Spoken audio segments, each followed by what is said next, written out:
आपण बघत आहात AKP न्यूज मराठी, आपला आवाज आपली ताकद। सबस्क्राइब करा, शेअर करा, लाईक करा।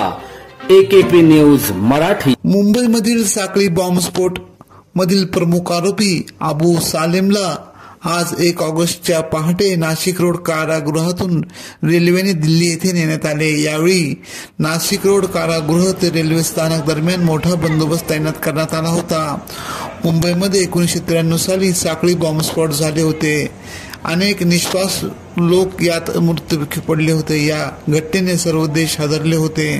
मुंबई पोलिसांनी यातील प्रमुख आरोपी अबू सालेमला शोधून काढले। तपासात अबू सालेम हाच या बॉम्बस्फोटाचा प्रमुख आरोपी असल्याचे निष्पन्न झाले। त्याचबरोबर मुंबईमधील सिनेसृष्टीवर मोठमोठे कलाकारांना, दिग्दर्शकांना धमक्या देऊन खंडणी उकळत असे। यात अनेक लोकांना त्याने जीवे ठार मारल्याने त्याच्यावर गुन्हे आहेत। यातील मुंबई बॉम्बस्फोट मधील व इतर गुन्ह्यात न्यायालयाने त्याला कठोर शिक्षा सुनावली आहे, तर काही गुन्हे हे न्यायप्रविष्ट आहे। यापूर्वी तो तळोजा कारागृहात होता। त्यास काही दिवसापूर्वी नाशिक रोड मध्यवर्ती कारागृहात हलविण्यात आले होते।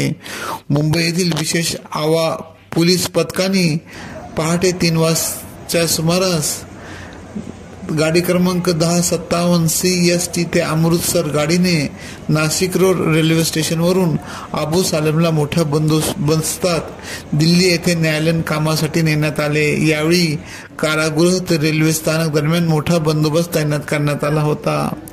AKP न्यूज साठी ब्युरो चीफ अनवर खान पठाण, नाशिक।